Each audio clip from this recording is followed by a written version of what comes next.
Have you ever opened a letter from SARS and just felt your heart drop into your stomach? You see this massive tax bill that feels like it's from another planet, totally disconnected from your reality. Well, let's dive into this, because today we are breaking down one of the most stressful and honestly confusing notices a taxpayer can get, the SARS estimated assessment. Yep, this is it. This is the thought that just screams through your mind. It's that moment of pure jaw-on-the-floor shock. You look at the number, you blink, you look at it again, and you're absolutely convinced there's been a massive, massive mistake. And you know what? In a way, you're not wrong. So to figure out what on earth is going on, we have to first understand what this bill actually is, because I guarantee you, it is not what you think. Okay, so here's the key. This is not a normal tax bill based on the return you carefully filed. Nope.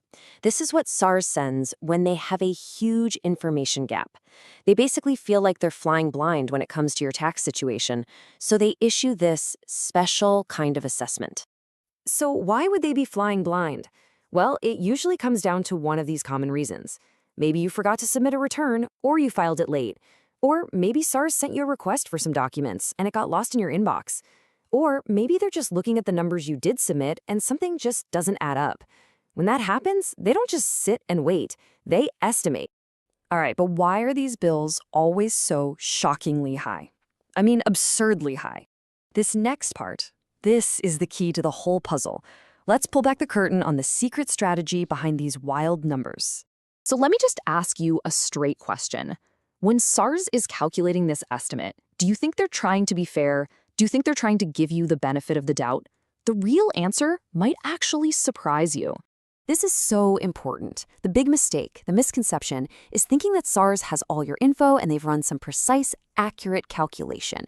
The reality is the complete opposite. They know they have incomplete data, so they deliberately, and I mean deliberately, assume a worst-case scenario. It is not designed to be fair. It is designed to get a reaction. It's designed to make you act. This is probably the single most important thing to get.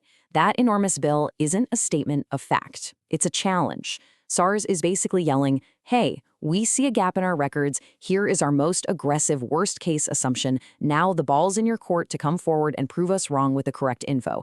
It is a call to action, plain and simple. Now, knowing it's just an estimate, you might be tempted to just ignore it, right? Thinking it'll all sort itself out. Let me be clear. That is a huge mistake. The consequences of doing nothing are serious, and they start to snowball really, really quickly. And you can see right here how that snowball starts rolling downhill.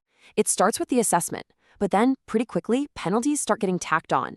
After that, interest starts piling up on that already inflated number, making that fake debt grow every single day. And before you know it, SARS can start taking official and serious collection steps. Oh, and it doesn't stop there. An unresolved estimate can actually block any tax refunds you might be owed from other periods. It makes getting a tax clearance certificate completely impossible, which can stop a business deal dead in its tracks. And honestly, the longer you leave it, the messier and more complicated the whole thing becomes to clean up. Okay, I know that sounds pretty grim, but here's the good news. This is a fixable problem. There is a clear, straightforward path to making this go away. So let's walk through the actual process for resolving an estimated assessment. Right, so fixing this isn't just one step, it's a process. First, and most obviously, you have to submit the correct, accurate return that was missing. Second, you need to provide all the supporting documents, the proof that back up your numbers. Third, and a lot of people miss this, you have to actively monitor your SARS profile to make sure the system updates and that estimate disappears. And finally, you have to follow up. Don't just submit and hope for the best. You need to confirm with SARS that the matter is officially closed. So after all of that, what's the big idea here? What's the one thing you need to remember if you see one of those letters in your own mailbox? If you take away only one thing, let it be this.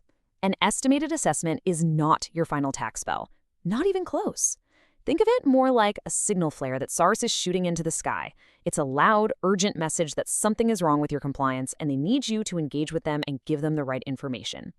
Your job is simply to see that signal and respond to it correctly.